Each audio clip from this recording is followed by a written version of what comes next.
What's up, everyone? It is your boy NitroBlivion back here with yet another Monday Night Raw review for Monday, January 12th. This is today. They are once again in Germany. I don't know how to speak German. That's my try. I butchered everything. On with the review. Yeah, tonight's review starts off with a banger. Like always, they open with Rhea, the new tag champ, Rhea Ripley and Io Sky, aka Rio. I'm not going to pronounce that name any longer because every time I do, it sounds completely off. But yeah, we had the new tag team champion starting off tonight's episode with the basic promo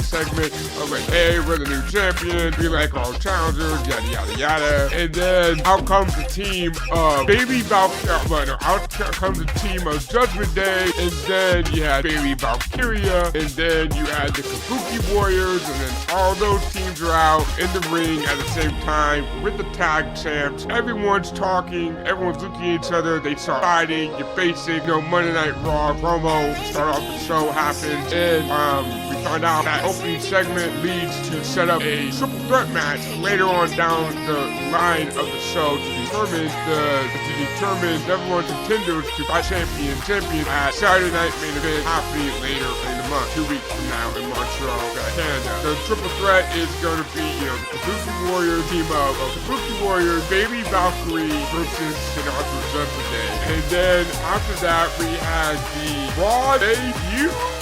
Man has been on Raw in the main roster like 3 or 4 times already. But we had Devon Evans making his debut match as a now official Raw superstar, facing off and squaring off against Bravo Americano of the Americano gang.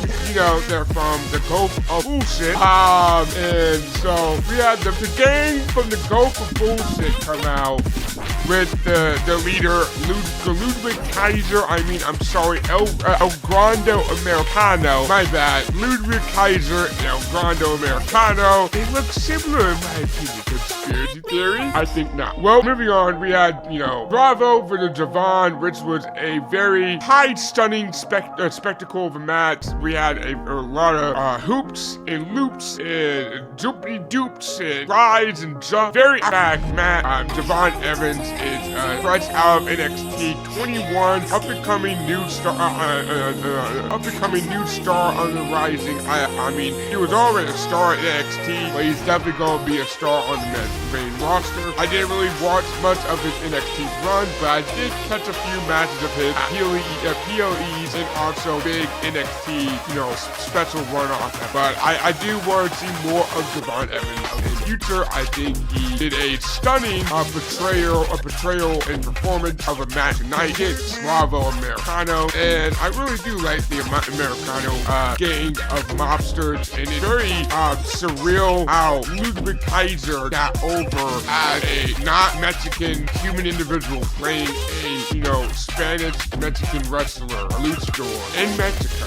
Like down in Mexico, everyone loves him in Mexico. Like you throw on AAA sometimes, throw on a random episode of AAA, or just watch the next AAA PLE that they put for free up on YouTube. The crowd goes berserkers for El Grande Americano. They all love El Grande down in Mexico. There's some irony behind that. There's a lot of irony behind that activity, actually. I don't know why they love El Grande so much in AAA, but they freaking adore that rat. Moving on from there, we had Devon Evans wins that match. And then moving on from there, we had the usual Jey Uso coming out into the crowd, being like, hey, Uso, we're the tag team champions. Uso, come fight us. Uso, we want all challenges. Uso, yeet, yeet, Uso, yeet, yeet, Uso. That was basically the Jey Uso segment. He just came out, he yeeted some more, and then he used some more. And then like a 30-second promo, and then yeeted some again, and yeeted again, and then he kind of left. So deuces, but we did find out backstage there is going to be a tag team match set up in the near future, probably next week or the week after that, between the Usos versus the Alpha Academy boys of Otis and Akira Tozawa. Which it's nice to see Otis and Akira Tozawa getting chances at tag team gold, especially chances at tag team gold against the Usos, which in my opinion, the Usos is undoubtedly of all time one of the best tag team champions of the modern era. I mean, they did held the unified belt for the longest, let alone the unified belt, and also just the match at Mania 39 against Kevin Owens and Sami Zayn. That's one of my favorite matches of all time. I absolutely love that Mania 39 match. At least it's one of my favorite tag team matches of all time. At least recent tag team match. That was an incredible match. Honestly, it was such a good tag team match. I probably am going to eventually go back and rewatch it one day. It's that good of a match. I just really like the story of the Bloodline. I was a really big Bloodline fan. Really past that, Bron Breakker, who Bloodline retrospective somewhere down the line. I was a huge fan of the Bloodline story, and I can't wait for, I can't wait. The Bloodline story is over. Speaking about the Bloodline story, Paul Heyman was very intriguing Paul Heyman segment tonight. And speaking about Bloodline, it's and Paul Heyman related. We are swapping over to CM Punk. CM Punk comes out. He does his usual spiel. It's a good time to be alive in Germany with the World Heavyweight Champion CM Punk. And he does his usual spiel. He's happy-go-lucky. He beat Bron Breakker. In the back, we had a segment with Heyman and fears that Ron is not going to be here tonight. We all know that's why. He's definitely here. And Punk has a little promo. Out comes Finn Balor. And then Punk actually made fun of Finn Balor playing video games in the back for like 2 months, which I find incredibly funny because Balor was like, I'm going to be I'm not fighting champion, but Balor's like, I want to be the leader of the Judgment Day. I'm going to lead the Judgment Day into a new revolution, and I'm going to go after all championships. I want to be a champ. I'm Finn Balor. I'm the man. So they set up a match between Finn Balor and CM Punk. Take place next week, Belfast Island in Raw, which I feel like few people could have guessed that this match might have happened a few weeks ago if people used their brains. But I don't know. A lot of people did think Bron Breakker was going to be CM Punk. So never mind. But take that back. I do expect that Finn Balor's not going to win in Belfast. We might have a situation where just like how Drew beat Cody in his home turf, Finn goes and beats CM Punk at Finn's home turf. So that might be a situation that happens. A lot of people would love to see Finn a champion again. Last time. It's now sponsored by Nitro Eats. What I mean by Nitro Eats, back to food, but Nitro Eats is a lot more funner than Factory. It's pre-prepped meal that is saying goodbye to the kitchen. Who wants to cook in 2025 anymore? I don't, and that's why I use Factory. You should too. Factory is pre-prepped meals that are made easily by their own chefs from their own kitchen, and now you too can eat Factor by using my promo code that I will supply on screen now, and also in the description down below. Factor Foods. So also with the promo code of Factor Foods, you get 50% off your first order, and also a free year supply of breakfast completely for free. So, hit the link in the description and use the promo code on screen now. Factor Foods. Time Finn was champion, he got that took away from him like the next day. So, he literally had to vacate that, literally the next day. And that was 2016, so I don't know. A lot of people have been clamoring for Finn to be champion again, so I would love to see Finn get his spot at championship gold, especially since I am now back in the forefront and watching as a fan of wrestling again. Back in 2016, I was not watching wrestling. I was too busy trying to defeat God Kefka. Did I ever defeat God Kefka? Yes, I did.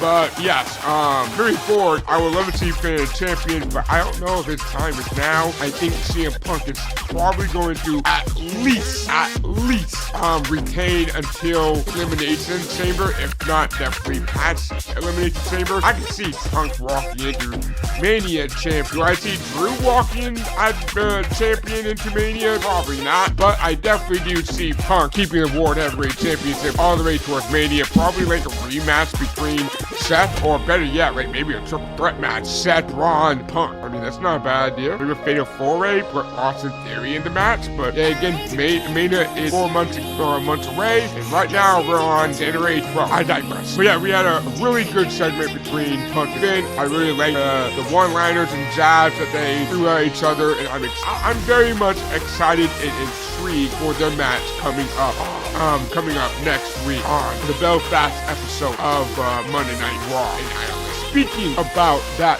triple threat match that I alluded to earlier in the show, well, we're now talking about that triple threat match. The Kabuki Warriors, Bayley, Valkyria, and Judgment Day. That was a very nice, refreshing triple threat match. I say nice, refreshing because I almost slightly forgot that WWE reverted back to the original rule set of how they do triple threat and fatal 4-way tag team matches, where one person of each team starts off the match and then they tag like that, instead of how they used to do it for like the longest time ever. And it was the stupidest reason, and it was a change that they made from what I just said. And that change was there's a 3 or 4 team or three or more multi-man tag team match. Only 2 wrestlers would start off the match, which made no absolute sense, because then you would see wrestlers tagging wrestlers from other teams in just for other teams to get licks into the match. It made no sense. It confused the holy mind-boggle joggle out of me. And I really dislike that rule set of like, hey guys, there's a multi-man tag team match. 2 wrestlers from each team is going to start. It made no sense. So I'm glad that they reverted the change of going back to where one person of each tag team is in the match.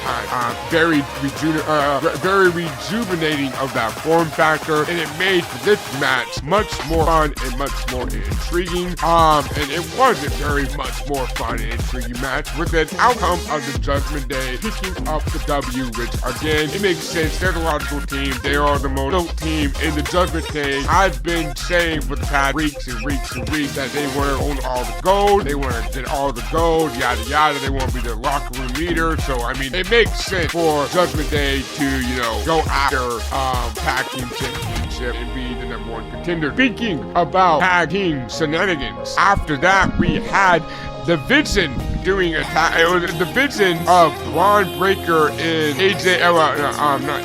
Bron Breakker and Theory, the Vision tag team, versus Dragon Lee and Penta. Basically a tag team rematch of the shenanigans that happened from last week when Penta and Dragon Lee got involved and cost the Vision the match. Well, cost Bron Breakker the match. And like I said, we had hinted earlier in the show that Bron Breakker is not there. Bron Breakker is, as we know, he's already there. He's definitely pissed, and Bron Breakker does come out and get the Vision disqualified from the tag team match. Logan Paul comes out. They do an entire gang up on Penta and Dragon Lee. And while that is happening, Adam Pearce storms his way to the ring, gets involved with the Vision's business. Adam Pearce gets involved with the Vision's business, and ultimately, Adam Pearce gets shoveled into the corner of the ring and gets bullied heavily by Bron Breakker until Bron Breakker is like barking in his face in the ring and also backstage. That causes and leads Bron Breakker, the entire Vision, and Paul Heyman to be suspended, just for them to be unsuspended in like T-minus a month. Minus the point, we now finally at the main event of the show, which is Gunther versus AJ Styles, which again, I thought they were going to do this match on a PLE.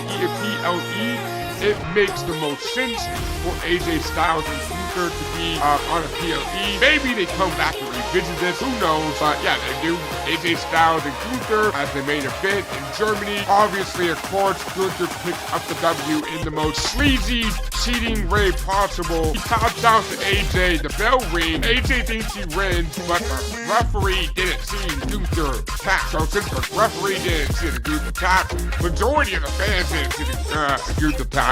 Hell, I didn't see Gunther tap, but they do show the replay of Gunther tapping, And what happened, Gunther taps to AJ, but he taps it to like the side of the camera, not on the map, but like he taps it to like on AJ's butt cheek. Like he tapped on AJ's butt cheek and taps out on the side of the camera. No one, barely anyone sees it, but you still hear the bell. I really thought AJ Styles won, but no, and that causes Gunther to pick up a W after referees distracted. He goes for a low blow, and then power bomb, 1, 2, 3. Gunther, the ring general, walks out of Germany with the W. I mean, it makes sense. This is his first match. This is his first match since beating John Cena. Not only that this is his first match since beating John Cena, this is also a match in German, like in Germany, and he's from Germany, so it makes completely sense that the man from Germany would win the main event that's in Germany. But yeah, I mean, it was a fun show overall. I thought it was intriguing from start to finish. I really like the 2.5 hour format that Raw is at. Sometimes I kind of wish it might go to 3 hours like SmackDown, but I like the 2.5 hour because it makes Raw feel lightning fast paced, and they chug a lot. They chug a lot of, segments into that 2.5 hours. Though it feels like it's mostly interview segments more, interview and promo segments more than matches. But hey, I mean, that is WWE. I guess Netflix kind of wants that more sports feel. So I guess that makes sense. If Netflix wants like a realistic sports feel / approach to the product or the overall environment, then why not more, backstage side camera segment. Yeah, I thought it was a good show. I enjoyed it. I like the earlier time that the shows have been going on recently. I like watching Raw and SmackDown at 1 o'clock.